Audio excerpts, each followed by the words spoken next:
do que ser amigo de Deus.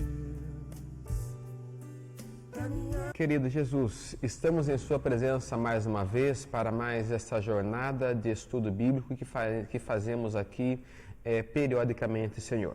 Queremos te agradecer, dizer ao Senhor que nós somos absolutamente dependentes de Ti e te rogamos pela Tua graça, pelo Teu perdão, pela Tua misericórdia, para que o Senhor venha tomar a direção de nossas palavras, das palavras que diremos aqui, que sejam fruto de Sua vontade, de Seu desejo, iluminadas, esclarecidas pela Sua tão preciosa presença, Jesus.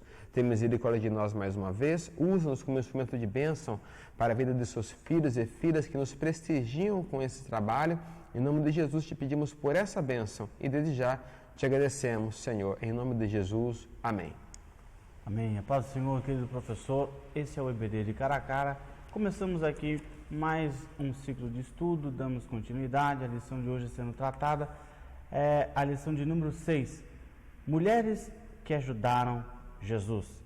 Nosso textual está no livro de Lucas, livro em estudo, capítulo 8, o versículo 2 e o versículo 3, que nos diz assim: E também algumas mulheres que haviam sido curadas de espíritos malignos e de enfermidades, e muitas outras que o serviam com as suas fazendas. Verdade prática, o comentarista da lição, ele nos traz o seguinte pensamento: a mulher sempre teve um papel importante na expansão do reino de Deus. A introdução da lição, querido professor, ele fala assim: ao longo dos séculos, em muitos lugares, as mulheres foram tratadas como objetos e estiveram à margem da sociedade. As mulheres ainda são, em algumas culturas, consideradas seres inferiores e por isso são discriminadas. Na cultura oriental, a qual pertenceu Jesus de Nazaré, era assim também que se enxergavam as mulheres.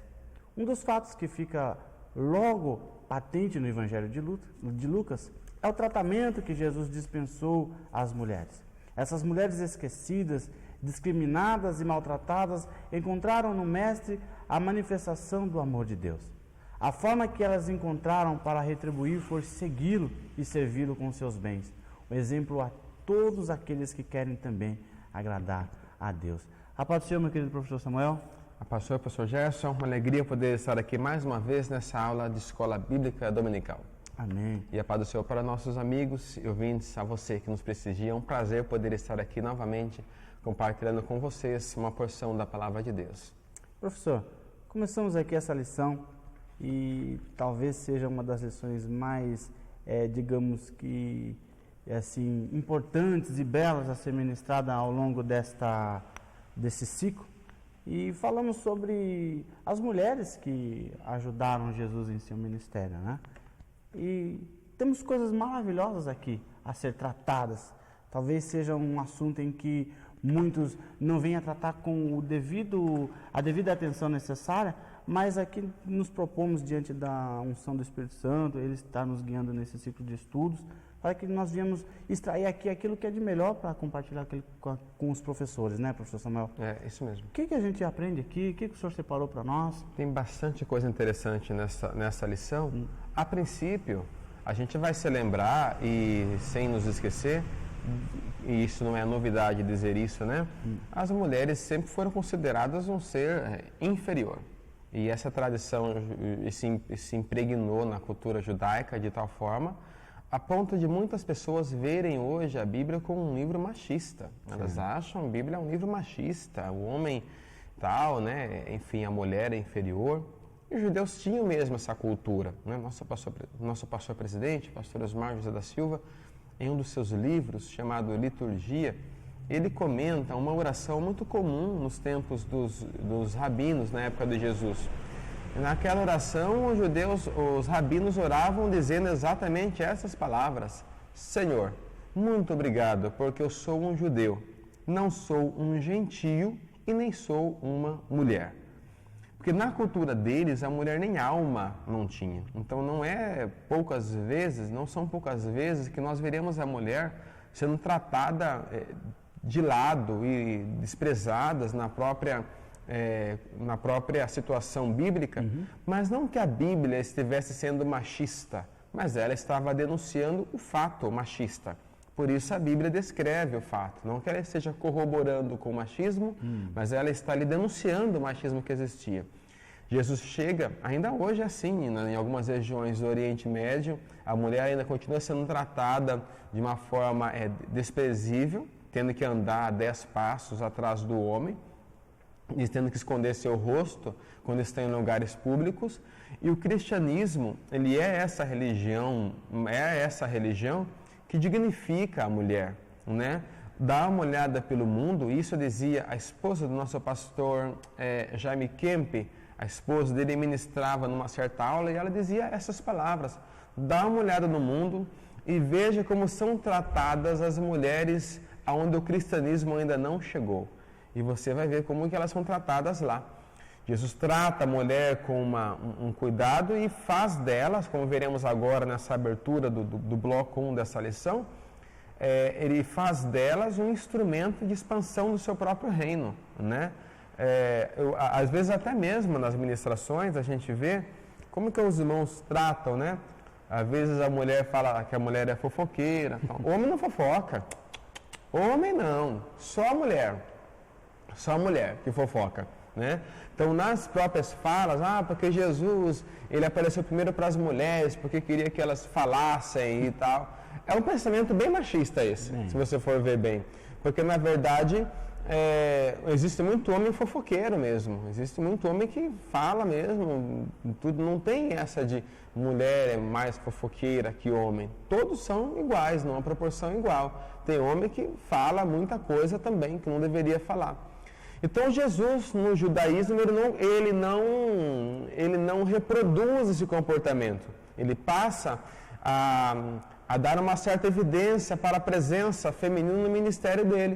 E começa a mostrar o comportamento das mulheres, como vemos aqui no bloco 1, uma lista com várias mulheres: a Maria, mãe de Jesus, Isabel, mãe de João Batista, a Ana, a viúva de Naim, a pecadora na casa de Simão, Marta, Maria Madalena, sogra de Pedro, enfim, várias mulheres que são apresentadas em situações especiais, sim, no próprio ministério de Jesus, na expansão do ministério dele, as mulheres sendo assim instrumento de grande importância e valor para que ele pudesse executar de fato o seu ministério aqui entre nós, aqui na Terra. Maravilha, professor Samuel. Nós vamos ver aqui então que essas mulheres que estavam acompanhando o ministério de Jesus, elas tinham disposição para obedecer. Inclusive esse é o título do nosso segundo bloco. Maria, a mãe do Salvador, Isabel, ele dá o exemplo aqui de mulheres que estavam dispostas a obedecer. Obediência é uma virtude também das nossas irmãs, né? Das mulheres que estão aí atuando no ministério, que estão atuando na obra de Deus também. O que a gente aprende aqui, professor? E a importância disso, né? Da mulher, do olhar feminino na casa de Deus, na obra de Deus. E muitas igrejas ainda hoje, elas continuam tratando a mulher ainda com um certo desprezo também, né? A mulher não pode participar, a mulher não pode falar, a mulher não pode pregar, a mulher não pode ensinar, né?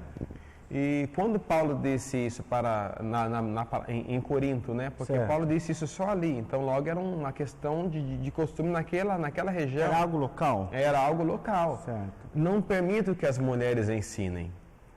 Por quê? Porque como nós vimos a primeira parte que nós expomos aqui, os judeus não tinham costume da mulher falar em público, se expressar em público. A mulher ficava mesmo sempre em silêncio, calada, quieta. Mas na igreja de Corinto era uma igreja mista, onde tinham ali pessoas de várias nacionalidades, inclusive a grega, né? Então tinham mulheres gregas que faziam parte daquela comunidade cristã também. Isso trouxe um certo problema, porque imagine você administrar uma igreja com tantas divergências culturais. Uma igreja num bairro onde as pessoas da mesma região já é uma situação muito difícil. Imagine dirigir uma igreja com gente de várias nacionalidades, com cultura e comportamentos diferentes, como Paulo fazia, e à distância, né? Porque ele não estava presente ali e isso trouxe algumas situações complicadas para Paulo também. Então, era muito comum, porque na cultura grega as mulheres eram endeusadas, até mesmo cultuadas. Então as mulheres tinham participação política, falavam, se expressavam. Então era normal para uma mulher grega, durante uma expressão de um pregador, de um ensinador, ela interromper com perguntas, querer falar, tirar dúvidas. Isso era totalmente normal para as mulheres gregas. E isso ofendia, porque as mulheres que eram judias começaram a querer fazer igual. E quando as mulheres judias começavam a querer também perguntar para seus maridos, perguntar também durante uma cerimônia, fazer perguntas em público, isso aí, irmão, isso aí só faltava, os maridos se sentiam envergonhados, desonrados, humilhados em público, porque as esposas queriam também, influenciadas por esse costume das mulheres gregas no culto, queriam também interpelar, fazer pergunta, tirar dúvidas, interromper talvez o orador com alguma questão assim. E isso chegou ao ponto de levantar crises nas famílias também. Então Paulo aconselha e diz então que ele não queria e não permitia que as mulheres ensinassem. Mas fala isso nas igrejas de Corinto, porque Paulo tinha uma mulher que era uma professora fantástica, Priscila, deu aula de doutrina, na doutrina de Pentecostes. O que é pentecostalismo para Apolo? Ela deu aula, ela ensinou. E por que Paulo falou que não permite que a mulher ensine e permitiu que Priscila ensinasse Apolo? São situações diferentes. Lá era uma crise, mexia com cultura, com costumes, que é uma leitura que os judeus não tinham condições de fazer. Então, Paulo fala, não permito que as mulheres ensinem. Se tiver alguma dúvida, pergunte em casa para seus maridos, porque essa questão de perguntar em público, lá na igreja, trazia uma situação, um desconforto muito grande, né? Então, quando Paulo fala, não permito que a mulher ensine, ele não está corroborando com o machismo, dizendo, não gosto que mulheres falem, não gosto que mulheres preguem, não gosto que... Tanto gostava que elas participavam com ele, e ele permitiu que Priscila dava aula, explicava para Apolo várias coisas, que Apolo não tinha ainda um conhecimento sobre a questão do batismo com o Espírito Santo. E Priscila já tinha, esposa de Áquila. Então ela ensinava o Apolo, né, em questão a esse assunto. Mas aqui nós temos um problema, porque romper com uma tradição é algo muito complicado. Complicadíssimo. O mundo não tem ideia o que é você mudar uma cultura, mudar uma tradição, mudar um costume, pensamento, né? Que já está intrinsecamente ligada àquele povo, àquela pessoa, não é mesmo? Então é muito difícil. Não tem, só tem duas formas de Deus romper com uma tradição, romper com uma cultura. Só tem duas formas. Ou Deus faz um escândalo na hora de converter aquela pessoa, como ele fez com Paulo. O que Deus fez com Paulo na chamada dele no caminho de Damasco foi um escândalo, uma coisa que você não vê com tanta frequência assim. O próprio Jesus disse que a missão de pregar o evangelho pertencia à igreja. Mas no caso de Paulo, ele precisava criar uma exceção.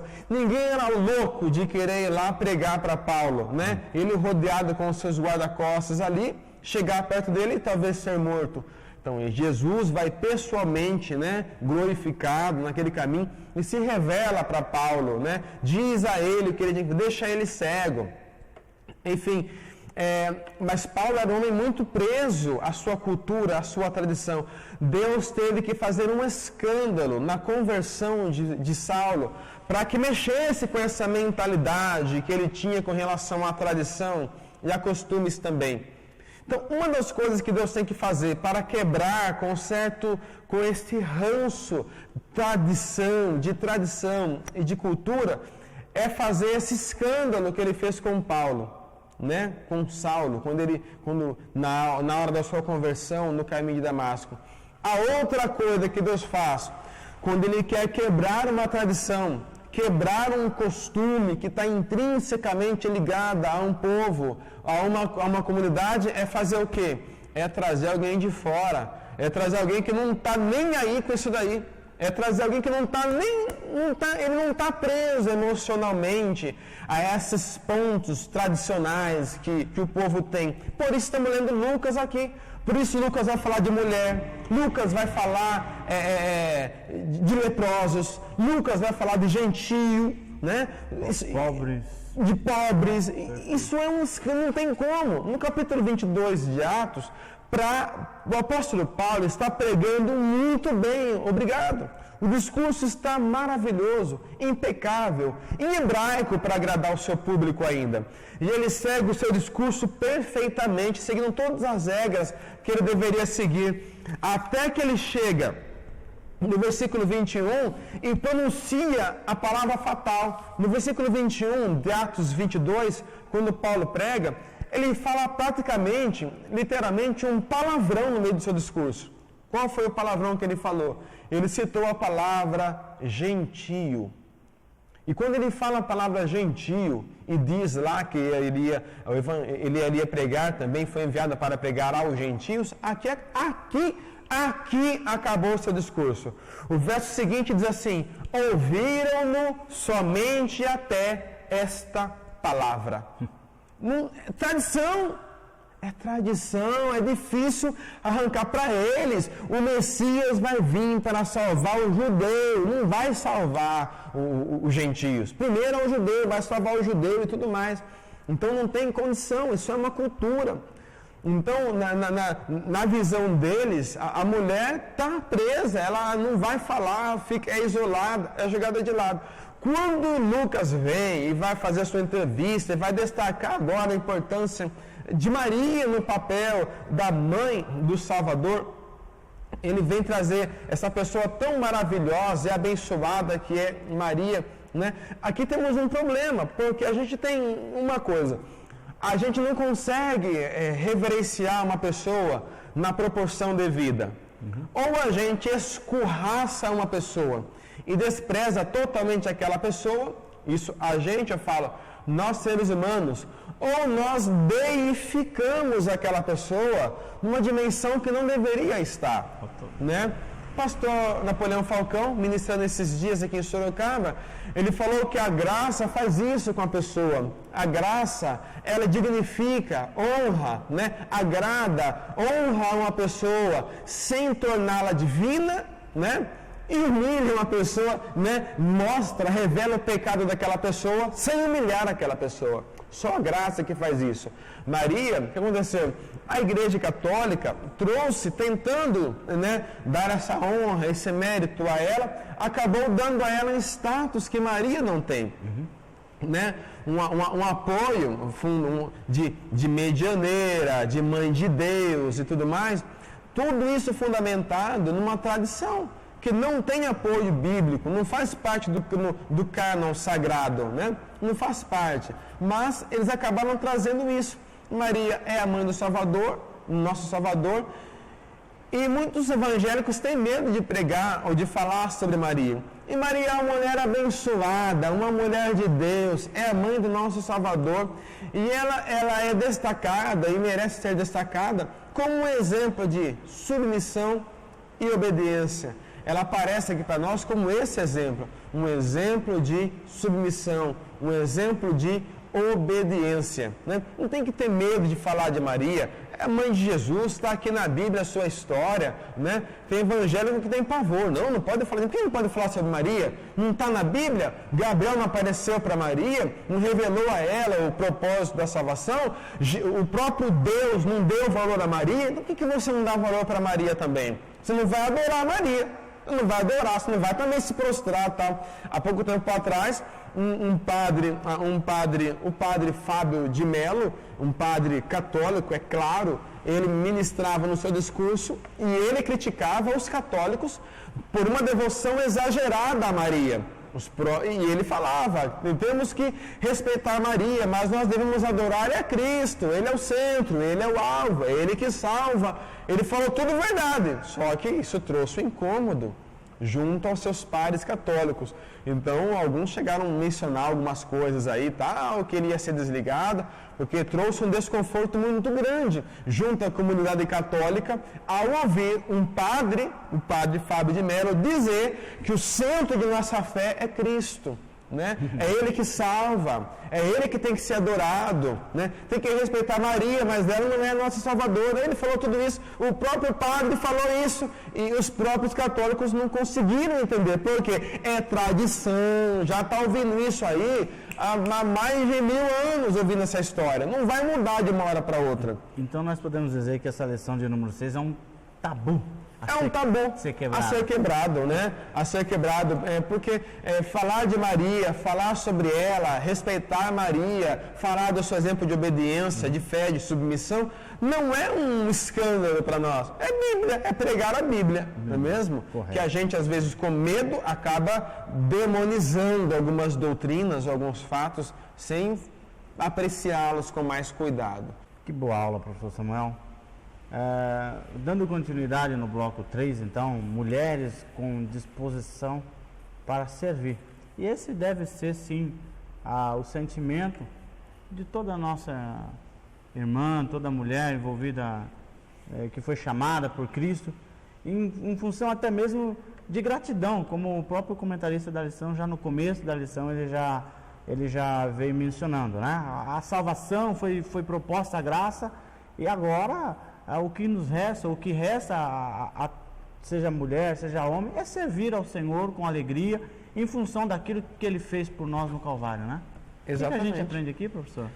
E essa questão de servir, às vezes os irmãos vê a história de Marta e Maria, né? Um exemplo de mulheres.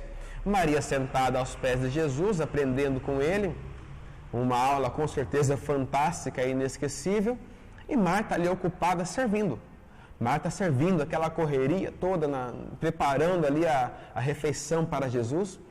E de repente Jesus repreende e fala: Marta, Marta, você está ansiosa por com muitas coisas, sendo que uma só é necessária.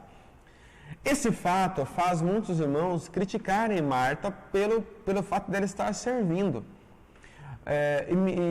Um pastor nos contou de uma reunião de obreiro que eles estavam. E aí os irmãos estavam ouvindo a palavra e algumas irmãs trabalhando na cozinha, preparando o almoço daqueles obreiros que estavam ali em reunião.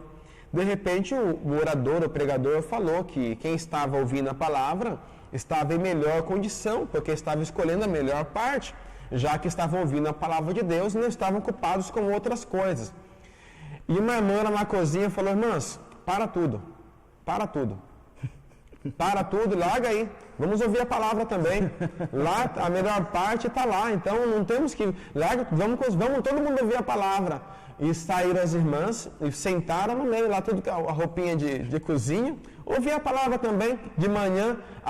Irmãos, vai chegando a hora do almoço, aquelas irmãs sentadas ali ouvindo aquela palavra, aconteceu, não, estamos aqui ouvindo, pastor, aqui está a melhor parte, então a gente vai ouvir a palavra também. Quer dizer, que pensamento, que falta. Jesus não criticou o fato de Marta estar trabalhando, ele criticou o fato de ela estar ansiosa. O ativismo de Marta estava escondendo uma depressão que ela estava vivendo. Porque Marta estava certa de trabalhar, certa de servir. O trabalho dela era importantíssimo, né? Quando as irmãs trabalham, está o irmão pregando lá, a irmã está na cozinha trabalhando, o galardão dela é o mesmo. Meu Deus, o que seria de nós se as irmãs que preparam aquela refeição? Já imaginou, irmãos? Quando eu vou a uma reunião de obreiros, quando eu vou em algum lugar que tem como teve acampamento aqui no É desses dias, primeira coisa que eu faço, eu vou lá na cozinha, e fiz isso no acampamento do Éden aqui, e cubro todas as mulheres de elogios, porque é fundamental aquele trabalho fora do sério. Ninguém fica em pé se não comer, se não se alimentar. Então tem que ter esse trabalho, de mulheres que servem, trabalham na cozinha, aquele tempero, só de pensar, agora já me dá até água na boca, né? Refeições maravilhosas. Marta estava fazendo a coisa certa ali. E que refeição, né? E que refeição, né? Marta preparando, então, mas o problema não era que Jesus não criticou ela por ela estar trabalhando, servindo. Jesus foi muito claro em suas palavras. Ele criticou o quê?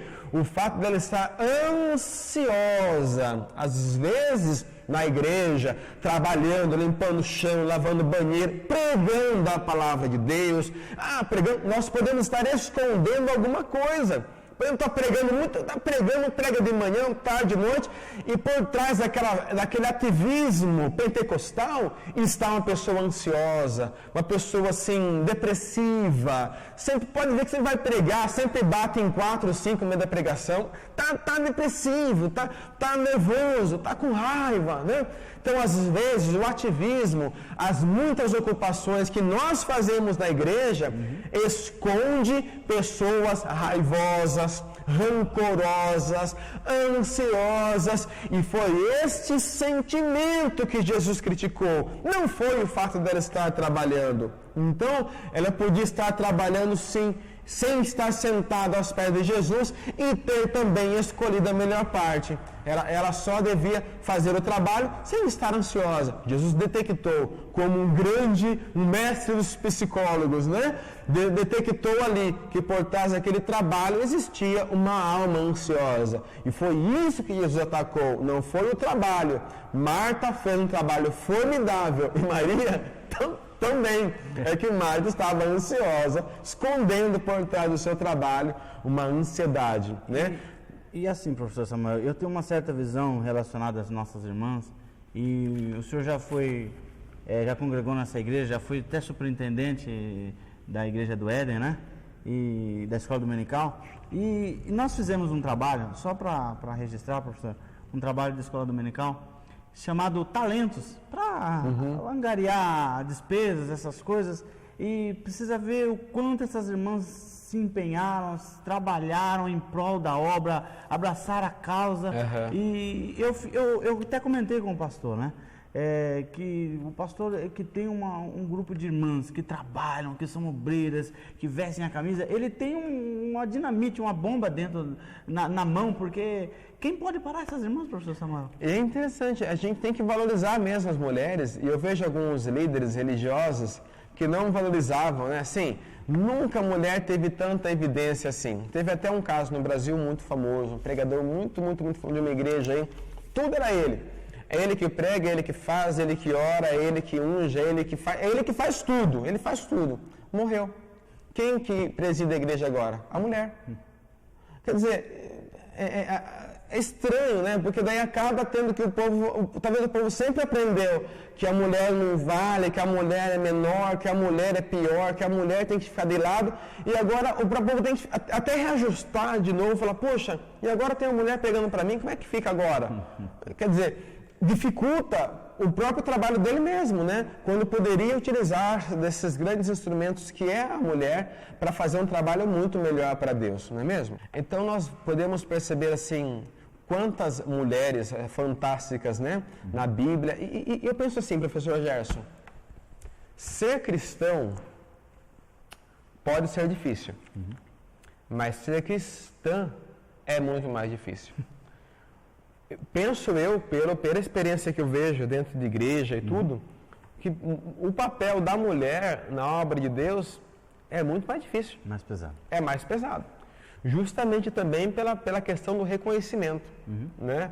Do reconhecimento que falta da mulher, não é mesmo?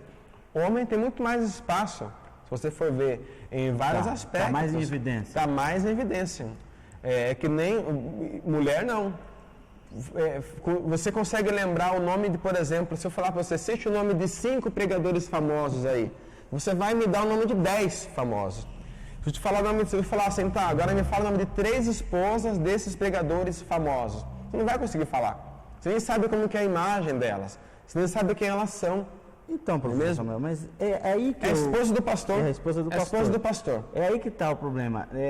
Por causa de uma certa má interpretação do texto de Coríntios, será que é isso que vem trazendo essa certa, vamos dizer assim, falta de evidência dessas nossas irmãs? Porque elas trabalham. É estranho. É inevitável a gente, inegável, vamos dizer assim. Tem coisas que é estranho, né? Não faz muito sentido, eu vou até dizer aqui, não sei se Se os irmãos que precisarem deletar essas palavras, fiquem à vontade, né? O culto, a mulher não tem, as irmãos querem às vezes tirar a evidência da mulher, mesmo quando elas deveriam estar em evidência. Por exemplo, festa com um círculo de oração. Por que o pastor tem que dirigir o culto? Não é a festa com o círculo de oração? Por que o homem tem que dirigir o culto? Aí fica o homem dirigindo o culto inteiro. Não, que a mulher é uma bênção. As mulheres são de Deus. As mulheres é uma bênção. Mas fica aí. Não encosta aqui no microfone não, porque... Tá, mas fica aí. Né? É muito estranho. Larga esse microfone. Você ficou o ano inteiro com esse microfone na mão. Tem 365 dias no ano. Você tem 360 e... Tira 3 dias de festa. É que algumas igrejas têm mais que 3 dias de festa. Mas você tem mais de 360 dias para você ficar com o microfone na mão. Larga um pouquinho. Deixa as irmãs dirigir o trabalho, pegar o microfone, pregar, cantar, dirigir, interagir. Então, eu não entendo por que num culto de ciclo de oração, numa festa de ciclo de oração, ainda assim, o homem tem que estar em evidência, sendo que a festa é do ciclo de oração, né? Não é a festa do homem de oração, correto. É do ciclo de oração, das irmãs. Era para ser um instante delas terem um destaque, mas ainda, olha como que é uma tradição, mesmo num evento que é para a mulher ter o destaque, quem fala é o homem. Então, não vejo sentido, não tem sentido. Muitas igrejas já mudaram essa mentalidade. Eles passam para a mulher dirigir. Então, eu acho que é o mais razoável, é o que faz mais sentido. Não tem sentido se a festa do ciclo de oração, o homem dirigir o trabalho. É que nem eu convidar o professor Gerson para ir na festa do meu aniversário e ele chega lá e quer soprar a velhinha. Eu vou falar, não, a festa é minha, você vai me desculpar, você é meu convidado aqui, mas quem sopra a velhinha sou eu, o aniversariante. Então é complicado isso daí, né? Mas então é difícil, irmãos, quebrar. Estamos com uma lição aqui, mas é difícil quebrar essa coisa da mulher, né? Mas Lucas foi corajoso. Lucas foi corajoso, porque ele começa a ir nas casas dessas mulheres, que para ele ele faz. Para ele todo mundo é instrumento de Deus. Ele vai lá entrevistar a Maria, vai conversar com todo mundo e tal, e vai querer trazer uma ótica feminina a respeito de Jesus, não é mesmo? Então, os irmãos vejam, aqui às vezes, e as mulheres apanham bastante, né, na Bíblia, né? Mesmo em 1 Pedro capítulo 3, quando ele fala sobre a mulher, vossos enfeites não sejam frisados no cabelo, não sejam, daí os irmãos são muito radicais, a mulher não pode se cuidar, não pode se cuidar, não pode passar uma maquiagem. Claro, meu irmão, não vai chegar no culto parecendo um pavão, né? Pelo amor de Deus, mas tem que se cuidar, tem que estar bonita, tem que estar bem arrumada e tudo mais. Não, mas a Bíblia fala em Pedro que não é para usar. Mas ele também fala. Deixa eu achar aqui para não falar besteira. Os caras estão aí de olho, quer ver? Deixa eu achar aqui. Então, é que tem coisa que a gente não prepara. A gente não tem uma sequência lógica isso aqui, né, pessoal? A gente senta aqui e vai rolando as coisas. Mas os irmãos usam o texto de 1 Pedro 3 para falar, não, que não pode usar isso aqui, não pode usar aquilo outro, não pode usar nada. Mas ele fala aqui que também sobre vestido, também não é para usar vestido, né? Então ele cita muitas coisas, ele fala aqui da submissão da mulher, né, ao homem, tudo mais, cita o exemplo de Sara, né? Mas aqui no texto que ele fala, ele fala que não é que você não pode usar nada disso, ele fala assim, o seu enfeite não seja isso. Pode se arrumar, pode se cuidar e tal, mas não seja só isso. E tem mulher que é só isso, né? Uhum. É só isso. Tirou o enfeite, não tem mais nada ali, né? É só enfeite, né? É só o colar, é só brinco. Ele fala, não seja isso. A sua beleza não deve estar nessas coisas. Se você for usar essa base bíblica para criticar as mulheres que usam alguma coisa diferente, um colar, alguma coisa assim, E aqui no mesmo texto fala de vestido também, né? Ele fala aqui com postura de vestes. Então você vai ter que falar que não é para usar vestido também. Então é complicado. O Pedro está apontando aqui a questão da beleza da mulher não ser concentrada nestas coisas exteriores, né? Mas na compostura, no traje, né? Não seja só nessas coisas de uso de joias, como algumas pessoas podem assim colocar. Mas penso eu que mulher tem menos espaço, a mulher ela apanha mais. Ser cristã é mais difícil do que ser cristão. Não porque o cabelo da irmã. Irmão, a Bíblia fala mais da barba do homem do que sobre o cabelo da mulher, meu irmão.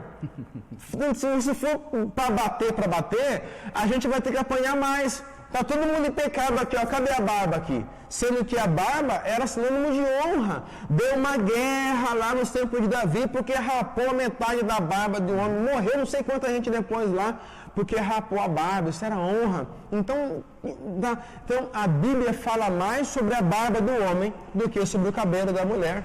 Então a mulher apanha mais. Eu já escutei de irmãs, professor Samuel, falar assim, olha, eu queria ter nascido homem, justamente por causa dessa pressão que é colocada em cima das nossas irmãs. Mulher apanha mais. As mulheres na igreja, sem dúvida, podem depois fazer a sua lista aí para xingar, brigar comigo, mas não adianta. É um fato, não tem como, contra fatos não é argumento. A mulher realmente apanha mais. Mesmo na Bíblia, perceba como que ela traz algum ranço de tradição. Você não tem um livro escrito por uma mulher na Bíblia. Então, olha aí. E aí? O que será? Por que será que não temos um livro escrito por uma mulher? Então veja como que temos mulheres formidáveis. Temos Débora, Ruth, Noemi e tantas mulheres formidáveis. Mas você não tem um livro escrito por uma mulher na Bíblia, por exemplo.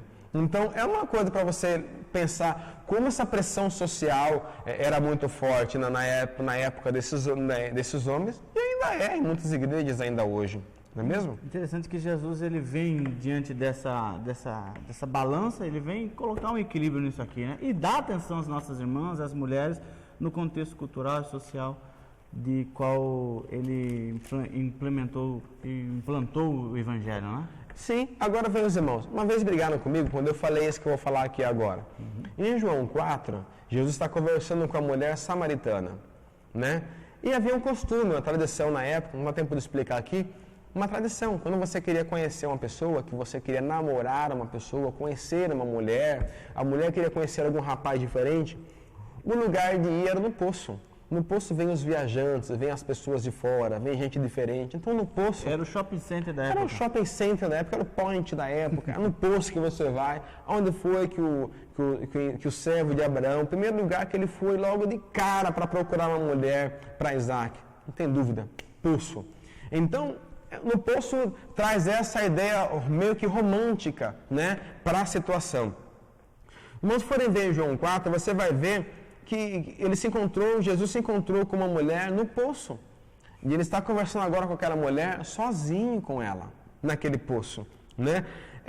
E o que é interessante, quando vocês forem ver nesse texto, continuando a leitura de João 4, até o versículo 26, quando os discípulos chegaram, a Bíblia fala no versículo 27 que maravilharam-se de que estivesse falando com uma mulher. Peraí, estamos falando aqui que Jesus tinha mulheres que seguiam ele, discípulas, que se agregavam até como os 12, estavam juntos ali seguindo. Por que os discípulos ficaram assustados de ver Jesus conversando com uma mulher? Né? Maravilharam-se de vê-los conversando com uma mulher. Nunca viu, não? Jesus podia falar, você nunca viu? Isso aqui é uma mulher, isso aqui é um homem. Você nunca viu, não, Pedro? Uma mulher, isso aqui é uma mulher, eu sou um homem, estamos conversando aqui. O problema é a cultura de novo. Vem de novo esse ranço cultural. Olha o poço. Ele quer dizer assim, outra versão fala assim, nunca antes o tinham visto conversando com uma mulher. Claro que tinham visto. A questão é, nunca antes tinham visto conversando com uma mulher assim, nesta situação, nesse contexto, num poço. Então isso trazia uma ideia. Então Pedro ficou até que desconfiado. Ele ficou, mas será?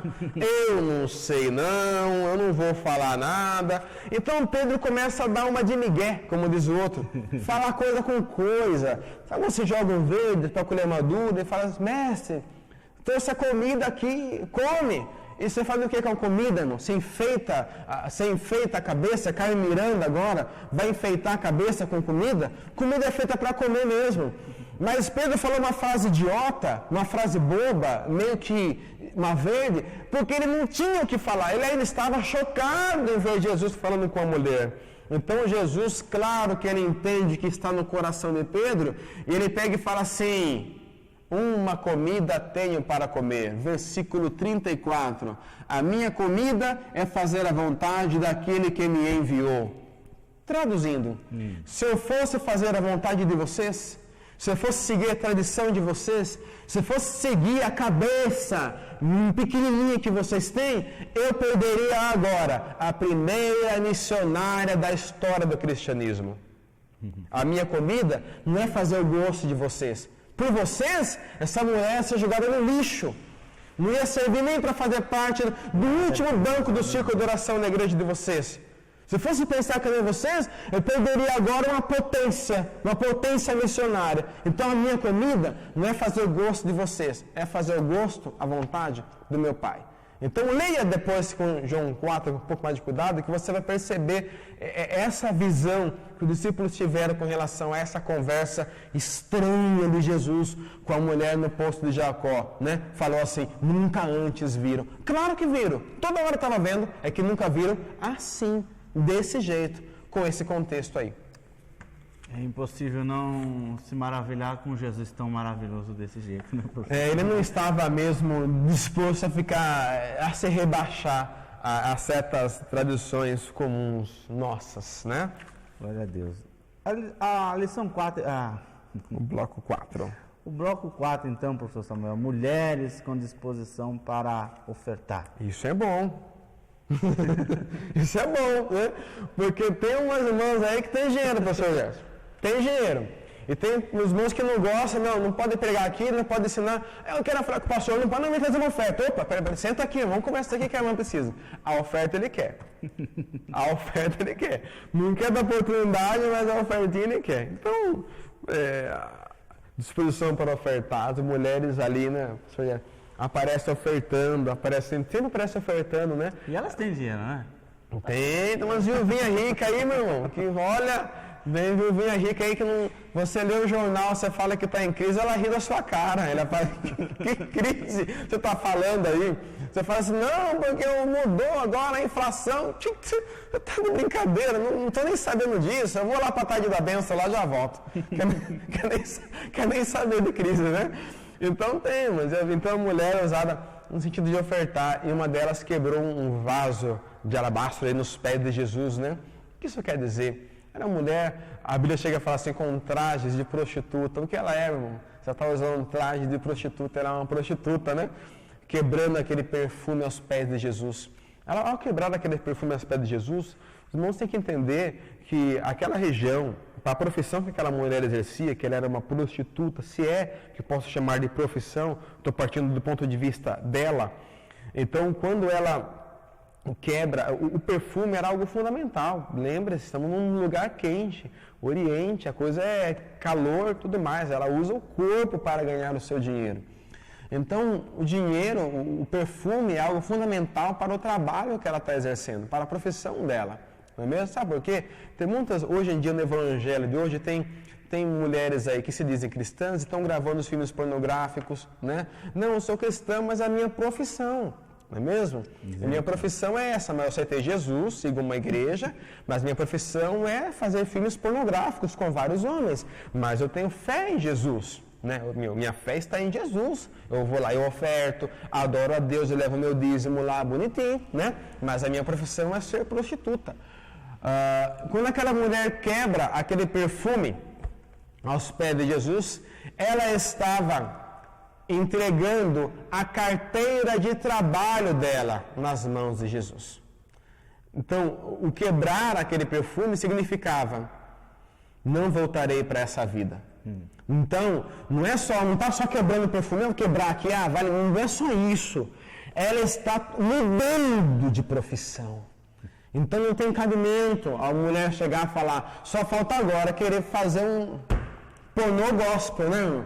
Fazer filme pornográfico e achar que está fazendo a vontade de Deus. Minha profissão é prostituta, eu gravo filme pornográfico, mas eu sou cristã. Existe, é horrível falar isso, mas existe esse tipo de coisa. Mas na Bíblia vimos a mulher lá, ela largou, ela quebrou aquele perfume, querendo dizer, aqui acabou a minha profissão, a partir de agora a minha vida pertence a Deus, pertence a Jesus. Ela estava entregando a carteira de trabalho dela ali, nas mãos de Jesus. Eu lembro de uma frase que o Max Lucado fala, o professor Samuel, e ele fala assim, alguém que usa da graça para pecar, esse camarada jamais encontrou a graça. Jamais. O favor de Deus, né? Por favor, né, professor Samuel? É isso mesmo. É impossível a pessoa encontrar com Jesus e continuar na mesma vida. Ela vai quebrar o vaso de muda, vai quebrar. Vai entregar a carteira de trabalho e vai falar, não vou viver mais essa vida. Tem profissão que é complicado, né, irmão? Imagine. Então tem que sempre pesar. Não quero aqui citá-las, mas é bom pensar um pouco na profissão. Sei lá, o irmão é músico, toca bem, por exemplo, e começa a receber convites para tocar em noites, por exemplo. Então, mas é minha profissão. Então tem tudo, tem profissão e profissão, tem que pensar certinho. Se essa profissão aí denigre ou atinge a sua fé de alguma forma, não é mesmo? E era considerado uma honra, né? Sustentar um rabino. Né? As mulheres tinham honradas por poderem investir, entregar ali a sua oferta, ajudar o rabino, era uma honra para ela, porque o rabino não podia receber pagamento pelo que ensinava. Se fosse assim hoje, né? Não podia receber pagamento pelo que ensinava, né? Não podia receber por isso.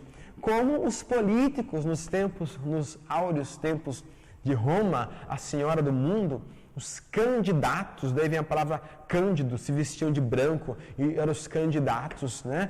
Era considerado uma honra servir ao cidadão romano. Eles não ganhavam para isso, porque era uma honra trabalhar e servir ao povo. Vai dizer isso para o seu deputado, ele vai adorar saber disso. Né? Cada vez ganham mais e não está bom ainda, né? Tem que arrancar mais um pouquinho, tem que lavar um jato aqui, tem que colocar uma sanguessuga ali, né? Tem que colocar dinheiro no meio da Bíblia, tem que dar um jeito, tem que fazer alguma coisa. Não está bom. Né? Igual diz o humorista, né? Dá a César o que é de César e dá a Deus o que é de Deus e sobrar um pouquinho é meu. Exatamente. Então, as mulheres, elas ofertavam, elas bancavam, elas ajudavam os rabinos e eles, porque não recebiam por isso, e era uma honra, considerada uma honra para ela sustentar, pagar, ajudar o rabino ali no seu trabalho, no seu ministério, né? E é interessante, né? Aquele que se beneficia de um ministério deve ajudar em sua manutenção. Tem coisa que não tem sentido, meu irmão. Por exemplo, você congrega numa igreja, tá lá caindo uns pedaços lá, aquela parede, aquela lousa lá, o professor tem que dar aula com 2 assistentes para segurar ela ali. E você manda oferta para uma igreja lá de outro estado. Tá muito estranho. Você toma a Santa Ceia ali, coopera ali, e vai e pega a sua oferta e leva para um lugar que não tem nada a ver com o lugar onde você serve. Você tem que ter bom senso. Você tem que ter bom senso. Aqueles que se beneficiam desse ministério devem ajudar na sua manutenção. Então é muito estranho você ver irmão se congrega numa igreja que precisa de alguma coisa e ajuda financeiramente, porque é uma na televisão lá. É muito estranho, irmão. Se você congrega numa igreja, veja se lá precisa de alguma coisa, você tem que ajudar ali, onde você está. Vai ajudar o outro. Então, ele lá, os de lá que ajudem lá. Você está aqui, precisa arrumar alguma coisa, o pastor lá se matando com uma lata de tinta lá para arrancar R$30 para comprar uma lata de tinta e você dando 200 para outro. É muito estranho. É muito estranho. Então, pelo amor de Deus, você tem que ter bom senso. Tem que ter muito bom senso. Aqueles que se beneficiam desse ministério devem ajudar em sua manutenção. É o mínimo. É o mínimo que você pode fazer. Não, é muito estranho você fazer diferente disso. Maravilha, meu querido. O que mais temos aqui para concluir? Então, aqui fechando esse ponto 2, né? Fechando essa lição que estudamos aqui, as mulheres, por exemplo, né? Na época, assim, né? Não podiam estudar e não podiam ensinar, né? Lucas diz que elas serviam o Senhor com suas fazendas, isso é, com os seus bens. Isso podia. O judeu, meu irmão. Estamos falando do povo judeu, meu irmão. Estamos falando do povo judeu, né? Um povo judeu que negocia, sabe lidar com dinheiro, sabe lidar com recursos, né? Foi esse um dos motivos que incomodou Hitler lá na Alemanha nazista. O fato deles estarem prosperando muito enquanto os alemães estavam. Então, assim como os judeus sabem lidar com dinheiro. Então, não pode ensinar, tá? Não pode pregar também. Tem que ir 10 passos atrás de mim, tá? Mas a sua oferta a gente quer. É judeu, o povo lá é assim, né? Então, as mulheres davam suas fazendas, davam seus bens, elas davam suporte financeiro e material também. E Jesus observava ali também, e os irmãos veem que isso era uma tradição para a mulher. A mulher já tinha essa mentalidade, entregar, ofertar, ajudar. E foi isso que Jesus destacou quando ele estava num culto parado, observando os homens ofertando. O jeito que os homens davam sua oferta, de repente, entra uma mulher lá, andando com as mãos trêmulas, um marca-passo dentro da igreja lá, na comunidade na sinagoga, e joga 2 moedas dentro do gasofilácio. Aquilo assustou. Como assim? Essas moedinhas não fez nem barulho na hora que caiu lá. O que é isso? E Jesus falou, quem foi que deu a maior oferta? Aqueles homens jogavam a oferta porque para eles, quanto mais barulho fizesse as moedas caindo lá naquele gasofilácio, quanto mais barulho fizesse, mais santo ele era. É mesmo? É que nem aquele irmão que dá aquela oferta segurando dinheiro assim, né? Que é para humilhar. O irmão que está do lado até esconde a notinha de 2 dele, né? Dá até com vergonha, né? Ou então entrega apertando assim, para ninguém ver o que foi que entrou. É mistério, né? Só Deus sabe o que foi. Só Deus sabe o que foi que entrou naquela salva ali, não é mesmo? Ou então, às vezes, até entrega a oferta e com a mão fechada, mas não tem nada ali. Né? Então, que oferta que é essa? Que matemática que é essa aí? Não entendi essa matemática. Abre a mão para entregar, mas eu não entendo essa matemática, não tem sentido. Qual é a lógica dessa matemática, né? E aquela mulher entrega, e Jesus fala assim, olha, a maior oferta desse culto, olha, de quem que você acha que foi? Acho que foi daquele um lá, ó. Aquela do Dalina ali, não é possível, uma camisa daquela ali. Não, a maior oferta? É daquele outro ali. Imagine um democrata daquele brilhando no pé dele. Não é possível que a oferta dele não tenha sido a maior aqui. Não, na minha opinião, a maior oferta foi daquele outro ali. Encostar uma Tucson na porta da igreja, só pode ser dele. Jesus falou assim, né? Jesus falou assim, vocês estão tão enganados. Esses homens aí, aquele lá daquele carrão lá, daquele sapato que está brilhando lá, dá até para pentear o cabelo, olhando para o sapato, aquele com aquela roupa bonitona ali, eles deram aquilo que estava sobrando para eles. Não estava fazendo falta nenhuma, mas aquela viúva ali, aquela senhora, ela entregou tudo que ela tinha. Eu tenho certeza, a Bíblia não diz, me permita refletir. Acabou aquele culto, Jesus foi lá e deu um abraço naquela mulher, porque ela merecia mesmo um aconchego, né? Ela foi elogiada por Jesus, como até hoje ela é lembrada, não sabemos o seu nome. Um exemplo de uma ofertante, né? Uma mulher que soube ofertar, entregou a Deus, não o que sobrava, entregou a Deus tudo que ela tinha, carregou e vem para nós como exemplo de uma mulher, no sentido de dar apoio, de ofertar e de servir. Maravilha. Irmãos, que lição maravilhosa. Professor Samuel, Deus abençoe sua vida grandemente por essa boa inspiração, que o Espírito Santo continue aí lhe ajudando. E a conclusão da lição, ela diz assim: no judaísmo do tempo de Jesus, conversar com uma mulher era considerado um ato vergonhoso. O professor Samuel já explicou isso aqui para nós. João capítulo 4, versículo 27. Mas Jesus conversou, ensinou, curou, libertou e valorizou as mulheres como homem algum jamais o fez. Lucas nos mostra que as mulheres tiveram uma participação expressiva na implantação do reino de Deus. Graças a Deus pelo trabalho das mulheres na seara do Senhor. Você, minha irmã, que tem aí acompanhado essa aula, o EBD de cara a cara, continue trabalhando para o Senhor. O vosso trabalho não é em vão. E o Senhor da seara há de recompensá-lo grandemente. Amém? Que Deus abençoe a sua vida.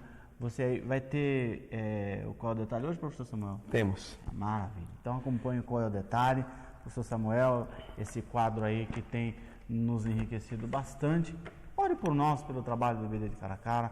Professor Samuel, professor Gerson, carecido das vossas orações. E esse trabalho é um trabalho feito com amor, com carinho e com muita oração e seriedade. Aqui tem um grande homem de Deus, não estou jogando confete no professor Samuel, mas em parte conhecemos, é um grande servo do Senhor, é um homem abnegado, um homem de oração e um grande conhecimento da palavra de Deus. E tenho certeza que o senhor tem feito isso com bastante oração, tem feito Amém. Isso com bastante seriedade. Não é verdade, professor Glória a Samuel? Deus, é isso mesmo. Amém. Então continue orando por nós e esse trabalho possa ser continuado e o nome do Senhor, ele vai ser glorificado. Amém? Que Deus abençoe a sua vida, meu querido professor que tem nos acompanhado, em nome de Jesus. do que ser amor.